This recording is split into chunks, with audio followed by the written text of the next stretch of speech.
Right, so I've got 3 bowls, roughly the same size. So they're a bit rough at the minute. There's still really loads of finger marks and stuff on the sides there. So what I'm going to do is I'll just do one at a time, but I'm going to flip it over on the table upside down, and then use your kidney. It's a serrated kidney because it's got this bit here, and that's really good if you do like a cross hatching action. It kind of smooths your clay out and makes it nice and even. So basically just, it looks like you're roughing it up and making it a real mess, but once you've done an area, keep your tools clean by just wiping the excess off, the snotty bits we call them, and then you can use the flat side just to pull around and smooth off that rough area that you've just created.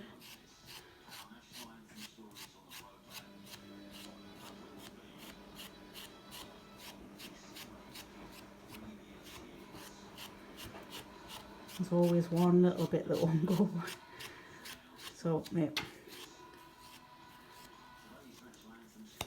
So keep your tools clean just by wiping the sides there, and you can see how that smooths it off loads compared to that side.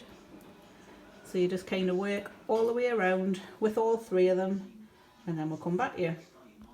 So I've now smoothed them off as much as I can at the moment. They're still a bit wet, so if they are still wet, you can use your hairdryer. Don't want to advertise Tresemme. Other hairdryers are available, but basically you can give the inside a blast and then give the outside a blast. Keep your hairdryer moving around all the time. You don't want to just keep it on one bit, because that bit will dry out really quite quickly compared to the rest of it, and it'll crack. So keep it moving around all the time. Just that sort of an action is good. And then once that bit's done, flip it over and do the inside a bit. So I'm going to do that with mine now. So I'll be back in 2. So I've dried these off a little bit, but they're not too dry that I can't do anything with them. So if you notice when you're drying them that it's starting to go like white around the corner, just stop. You are better off letting it dry a couple hours by itself, as sometimes the hairdryer is a bit too much drastic heat for it, but needs must. So they're kind of smoothish on the outside. They still need a bit of faffing on with, and the insides have still got finger marks in. You'll notice I'm working on a tea towel as well, because if I'm working straight onto the table, sometimes it sticks onto there and you've got to wear it off. So make sure you work on a tea towel most of the time. So there's a sponge in your pack. You can use a dry sponge, just tidy the inside up. You can use your fingers if you want to. So if I'm using my finger, I'd use probably that one. Support the outside and smooth around like that. Once that bit's smooth, spin it round a little bit. Do the next bit. Keep on going around like that. Or you can do the same thing with the sponge. Probably like squish it up a little bit like that, and then start going around like that. I wouldn't put any water on it, because you've just dried your pot, and too much water will make it soggy again. But you can just keep going around like this with a dry sponge. As long as you support the outside when you're pushing on the inside, then that's all good. And I want to have a sort of a flat-ish bottom for them, so you can drop them down a little bit like that, and then you'll get a bit of a flat bottom on them. So keep on going round, make sure you've tidied all the inside up, and then that looks a bit neater, but you can probably do a lot better than that. Flip it over, and you can try the same with the outside as well.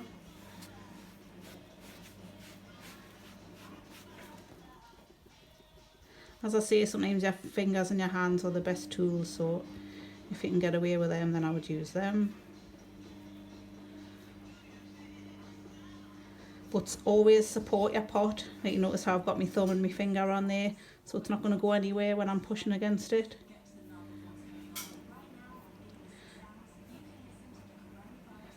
and get it nice and tidy and smooth.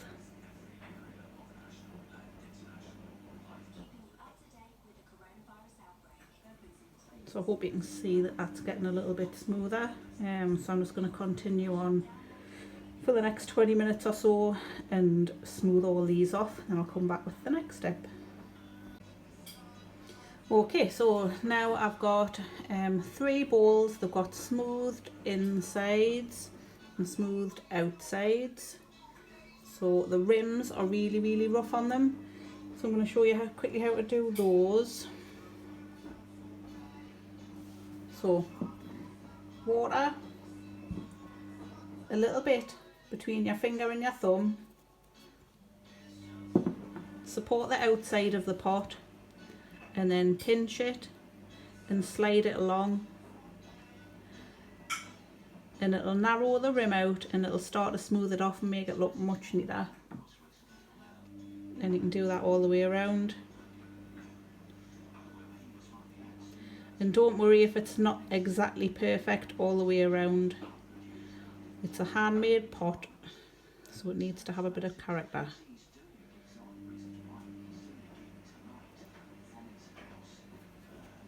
So keep moving it round. And you can see already that that rim's a lot neater and tidier. If you leave it rough, like it is at the moment, it'll be really sharp when it gets fired. Like sharp enough to cut your fingers, so make sure everything is rounded off and there's no little bits of clay stuck anywhere.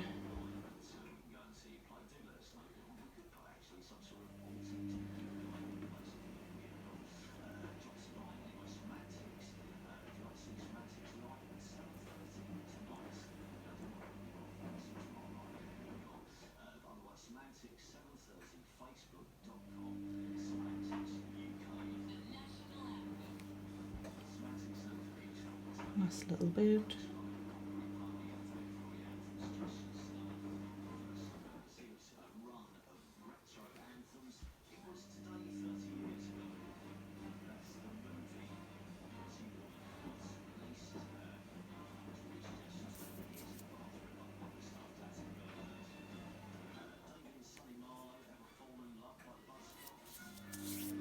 And then I'm kind of taking a lot of the water off the top again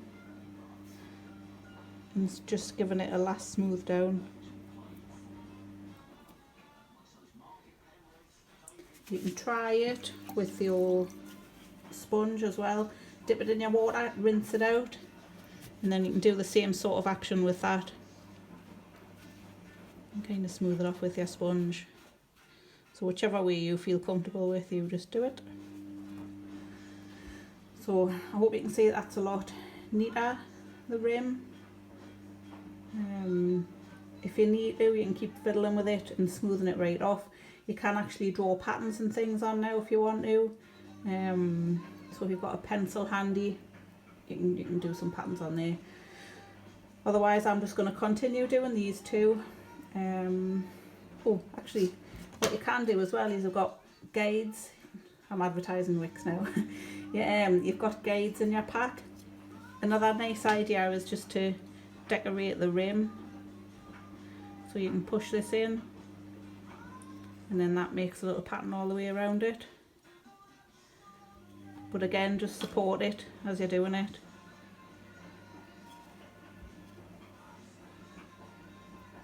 So that gives you a bit of a pattern on the edge here, if you can see. So I think I'll do that with the 3 of them, and then I'll come back to you once I've got them ready to stick together. Now I've patterned all the rims, they're nice and smooth. I think I'm just going to shape it a little bit. So maybe put it into an egg shape, an oval it at the edge. And the same with that one. And then with this one.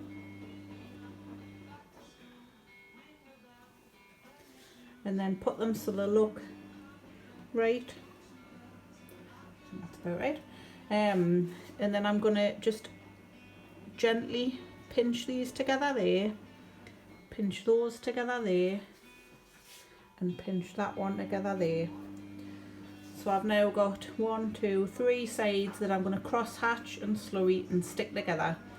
So if you don't know what cross hatching and slurrying is, basically you're roughing up the surface on both sides that needs to be stuck together, and then you're putting slurry in between, which I haven't made any slurry up yet, so you're going to bear with us for another 2 minutes. So now's a good time to have a cup of tea.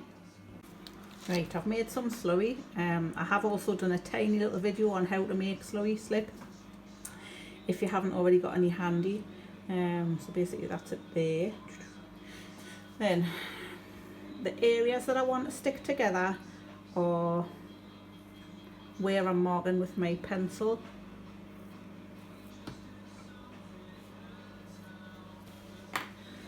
So if I take one of these off, there'll be a little mark there, and it was about there, and there's a mark there, and it's about there. So I know within those marks, that's where I need to cross hatch. And cross hatching is literally just making loads of grooves in your clay in both bits. Pop it down, do the same with the other one.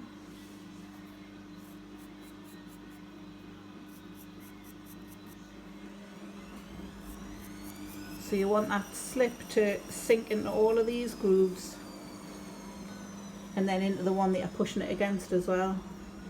So I'll show you that in a second. But rough this right up. My clay is still a little bit soggy, or should be a bit harder by this time. So I'm matching these two up. So that's them two I want to stick together. So I'll pop some slip on there, so it's basically just blobbed on. Match it up with this one and push it together.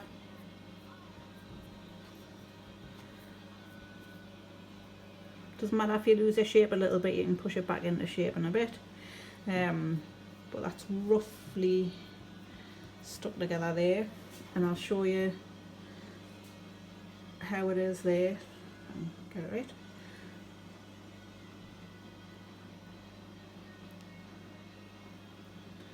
So there's slip squirted out there. I'm just going to get it off with my finger. If you've got a paintbrush, you can get in there as well and get the excess slurry out.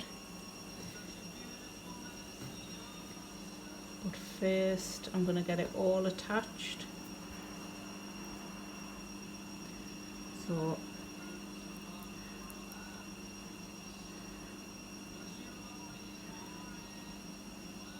loads on, so it's going to sink in all those grooves, and it's going to sink into the grooves on the other side.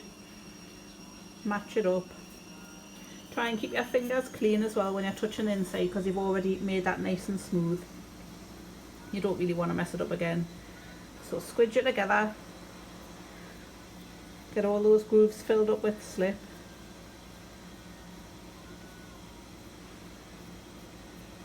If you don't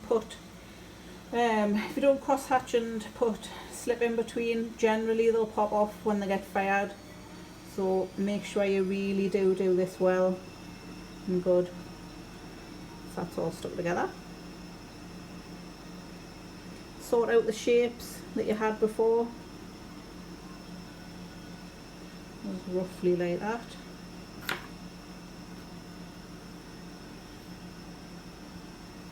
And then I think that looks fine. So yeah, flip it over, tidy it up with a paintbrush, and then we'll have a look at handles. So I've rolled a nice even sausage.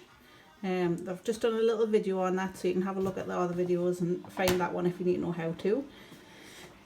So we're going to do a handle for our dip bowl. So really I want something that sits in the middle. It can be anything you want, as long as it's going to be strong enough to be able to lift that up easily. So I'm going to make a bit more of a strap handle by pushing down. So it was a sausage and then it becomes flat, if you can see that. I am going to work on a towel though, because it's probably going to end up sticking to the table if I don't.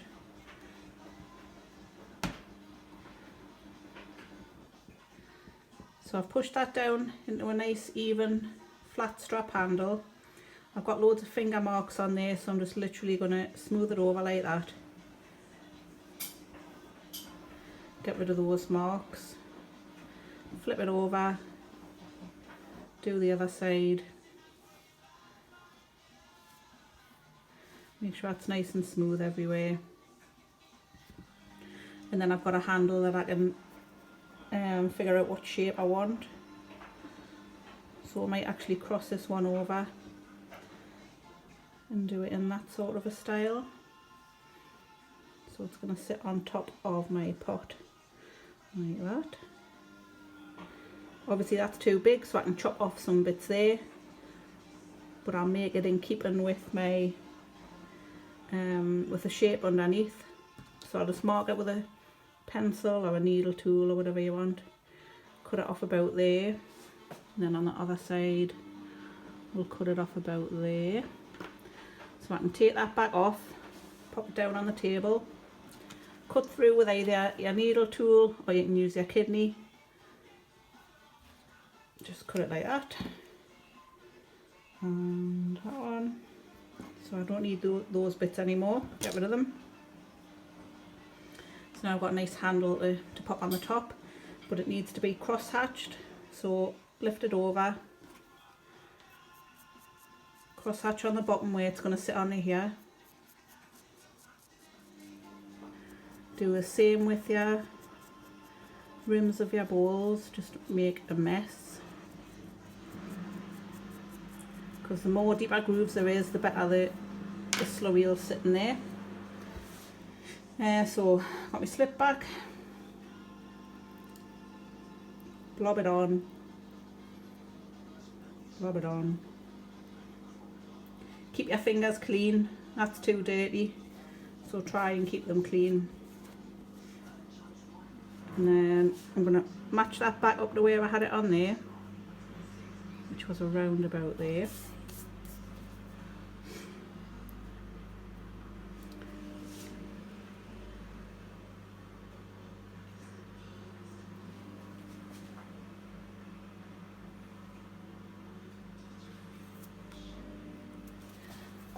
So I've kind of pushed it on a little bit, give it a bit of a wiggle, make sure it's not sliding around. If it's still sliding around, it's not stuck properly. I'm just going to blend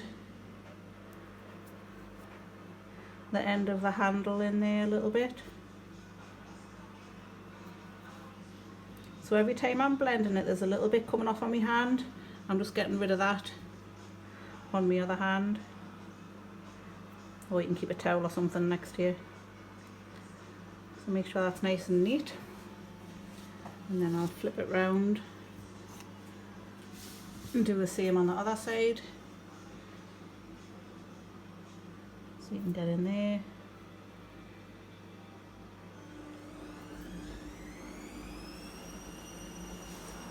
Tidy that up. If there's any bits of slurry sticking out, just get it off with your finger or a paintbrush. And make sure that's nice and tidy. Don't forget the bits that you can't see underneath here as well, where I've got my finger now. And then have a look at your pot. So if I take this off here,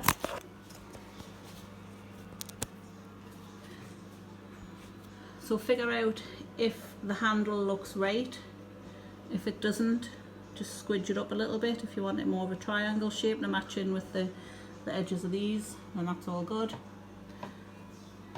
And then just make sure everything's neat and tidy. Lift it over, look at underneath your pot, get rid of any snotty bits, we call them, which are just like little bits of clay like that. Don't want any of them stuck underneath your pot, so get rid of them. And that's it. So that's your little dip bowl ready for firing.